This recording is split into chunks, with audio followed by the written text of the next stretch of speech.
બનાસકાંઠામાં ખેડૂતોએ ભારતમાલા પ્રોજેક્ટ લઈને વિરોધ દર્શાવ્યો। બનાસકાંઠા જિલ્લામાંથી પસાર થતા ભારતમાલા પ્રોજેક્ટને લઈ ખેડૂતો અત્યારે વિરોધ દર્શાવતા જોવા મળી રહ્યા છે, કારણ કે જે પ્રમાણે સરકારે ખેડૂતોની જમીન પરથી ભારતમાલા પ્રોજેક્ટ પસાર કર્યો છે તેનું વળતર ખેડૂતોને જૂની જંત્રી પ્રમાણે મંજૂર કર્યું છે, પરંતુ ખેડૂતો માની રહ્યા છે કે સરકાર દ્વારા નવા જંત્રી પ્રમાણે ખેડૂતોને જે ભારતમાલા પ્રોજેક્ટમાં જમીન કપાય છે તે પ્રમાણે વળતર આપવામાં આવ્યું, જેને લઈ આજે ડીસા નાયબ કલેક્ટર કચેરી ખાતે મોટી સંખ્યામાં ખેડૂતોએ આવેદનપત્ર આપી રજૂઆત કરી હતી। બનાસકાંઠા જિલ્લામાંથી કેન્દ્ર સરકારની યોજના થકી ભારતમાલા પ્રોજેક્ટનો રોડ પસાર થયો છે। ભારતમાલા પ્રોજેક્ટમાં અનેક ખેડૂતોની જમીન આ રસ્તો પસાર થતા કપાઈ છે, પરંતુ ખેડૂતોને પોતાની જમીન ભારતમાલા પ્રોજેક્ટમાં સરકારને આપી હોવા છતાં પણ સરકારે યોગ્ય વળતર ન આપતા હવે ખેડૂતો ભારતમાલા પ્રોજેક્ટનો વિરોધ દર્શાવી રહ્યા છે। બનાસકાંઠા જિલ્લાના મોટાભાગના તાલુકાઓમાં ભારતમાલા પ્રોજેક્ટનો રસ્તો પસાર થાય છે અને આ રસ્તાના કારણે અનેક ખેડૂતોની મોંઘા ભાવની જમીન કપાય છે। જે તે વખતે ખેડૂતોએ સરકારને યોગ્ય વળતર સાથે જમીન આપી હતી, પરંતુ ખેડૂતોને અત્યારે જે સરકારે જમીનના જંત્રીના ભાવ નક્કી કર્યા છે તેમાં યોગ્ય વળતર ન મળતું હોવાના કારણે ખેડૂતો હવે સરકારનો વિરોધ દર્શાવી રહ્યા છે।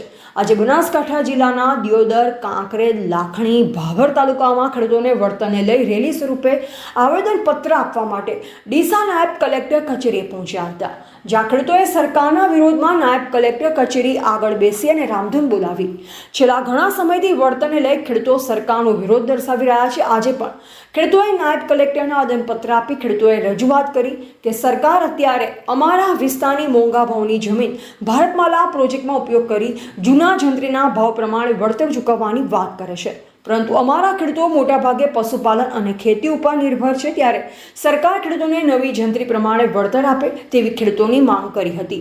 જો આગામી સમયમાં ખેડૂતોની માંગ સરકાર દ્વારા નહીં સ્વીકારવામાં આવે તો 15મી ઓગસ્ટ પછી ખેડૂતો દિયોદરથી ગાંધીનગર સુધી મોટી ટ્રેક્ટર રેલી યોજશે અને ખેડૂતો ઉગ્ર આંદોલન કરશે અને કંઈ પણ થશે તો તેની જવાબદારી સરકારની રહેશે તેવી ખેડૂતોએ ચીમકી ઉચ્ચારી હતી। ચૌધરી અમરા બિરેવાભાઈ, ખેડૂત આગેવાન। અમારી વેદનાને લીધે આવ્યા છે। અમારા વિસ્તારની અંદર ભારતમાલા રોડ નીકળેલો છે, એની સરકારશ્રીએ સંપાદન જમીન કરી છે, અત્યારે એવોર્ડો અમારા વિસ્તારની અંદર કર્યા છે। અમારા ખેડૂતોને 20 કે 22 રૂપિયા જંત્રીના એટલે કે ભાવે સરકાર ખરીદી રહી છે, ફક્ત ને ફક્ત 20 રૂપિયા 1 મીટરનો ભાવ આપી રહી છે, જ્યારે ઉદ્યોગપતિઓએ જે એને કરાવી છે, જે નેતાઓના મળતિયા હોય એને કરાવી છે, એમના 4300 રૂપિયા મીટર ન આપે છે, એટલે અમારા ખેડૂતોને પૂરતું વળતર મળતું નથી। અત્યારે અમારા ખેડૂતોને વીઘે 2 લાખ મળે છે, જ્યારે એને વાળા જમીનના 7 થી 8 કરોડ રૂપિયા વીઘાના મળે છે। એટલે અમે સરકારશ્રીને કહેવા માગીએ છીએ કે અમને પૂરતું વળતર આપે, જે એના કરાયેલા હોય એના અનુસંધાને અમને ખેડૂતોને પણ વળતર આપે।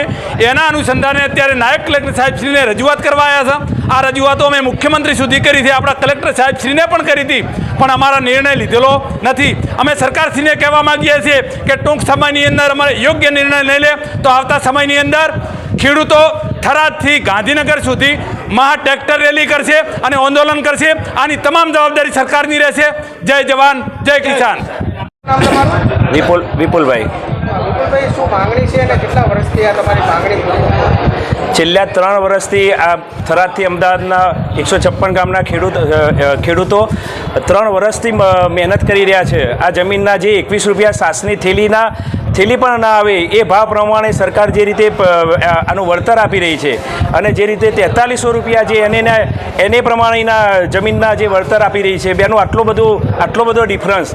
સરકાર એક જમીનના 3 ભાવ નક્કી કરે છે, એક એનેના 21 રૂપિયા કહેવાય, 43 રૂપિયાનો એક સર્વે જે માર્કેટ વેલ્યુનો સર્વે કર્યો એવા એક જમીનના 3 ભાવ નક્કી, અને જે સૌથી ઓછા હોય જે 21 રૂપિયા એ પ્રમાણે એની એવોર્ડની નોટિસ છૂટે છે।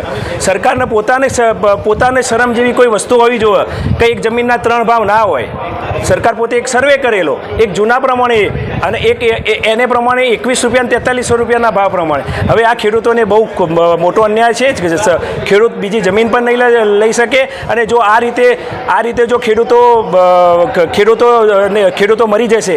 હવે નજીકના ભવિષ્યમાં આખા ગુજરાતના સંપાદિત જેટલા પણ પ્રોજેક્ટો છે એ બધાની એક જનરલ મિટિંગ થવા જઈ રહી છે. અને આની થરાદ અમદાવાદ એક્સપ્રેસ વેની પણ ટ્રેક્ટર રેલી મોટા પ્રમાણમાં એક ટ્રેક્ટર રેલીનું આયોજન થઈ રહ્યું છે.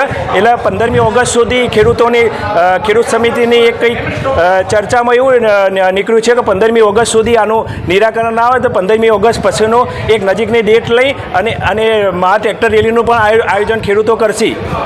શું નામ તમારું? મારું નામ દાનાભાઈ રનાથભાઈ વાઘેલા, ગામ રોટેલા, તાલુકો દિયોદર. મારે 10 વીઘા જમીન જાય છે.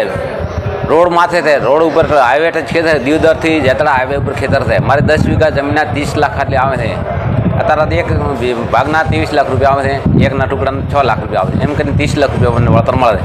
અત્યારે વ્યવસ્થા 1 કરોડ રૂપિયા ભેગો ન મળે એવી જમીન આવી છે. અત્યારે અમારી હાવ મફતના ભાવ, પણના ભાવને ખેત સરકાર પડાવી લે છે. એવી સરકારને અમારે વિનંતી કે તો અમને જમીન ના લે પાછી, ને કે મારા બૈરા છોકરા હા હું બિન ખેડૂત થઈ જતો કોણ મારા પાસે તમે તે નથી રહેવા. માલ ઢોર ઢોકર બધે આખા કે તો કુટુંબની જવાબદારી સરકાર લે આજીવન. નકર સરકાર અમને જમીન નવી આલે, ન કે આ જે એને થયેલે એને લઈને 4300 4500 5000 રૂપિયાના ભાવ મળેલા છે કે તો મને વળતર ચૂકવે. કોઈ ભોગે અમે જમીન હાલવાના નથી. સરકાર ગમે તે કરે, ગમે તેમને ભલે પોલીસ સહિત આવશે તો અમે જમીન હાલવાની આપઘાત કરવા ફાંસી ખાવા તૈયાર થઈએ, પણ જમીન હાલવાના નથી. શું નામ તમારું? મારું નામ ગોવિંદભાઈ વાલાભાઈ રબારી. આજે રજૂઆત કરવા આવ્યા છે તમારે? અમે રજૂઆત સાહેબ એમ કરવા આવ્યા છે કે અમારીથી કોંકરેજ તાલુકાનું જે જંત્રી પ્રમાણે જમીન લીધી છે ને એમાં અમને ભાવ પૂરતા મળતા નથી. અને જે અમારે પેટ્રોલ પંપ બનાવો તો સીએનજી એની 50 લાખ વીઘો માગી હતી તો અમે નથી આલી. જો અમે ખેડૂત જમીન આલી રહે તો ખેતી શેમાં કરે? અને અહીંની 2 લાખ વીઘો અમારી જમીન લઈ લેવી છે. અને અમે ખેડૂતને વિશ્વાસમાં રાખી અને અમારા એવોર્ડ પણ મંજૂર કરાય, અમારી ચોપડીઓ લઈ લીધી. એવા એજન્ટો મેલીને અમને વિશ્વાસમાં રાખે. ખેડૂતને એટલી બધી ખબર પડે ના. એટલે અમે અત્યારે હાલ કલેક્ટર સાહેબને એવું કહેશે કે અમારા કોંકરેજ તાલુકાના જે એવોર્ડ લીધા ને એને કોઈ પણ નિકાલ આવ્યા પહેલાં અમારા કોઈ પણ ખાતા પૈસા નોખશો નહીં અને પૂરેપૂરું વળતર મળે એવી જોગવાઈ કરાવો.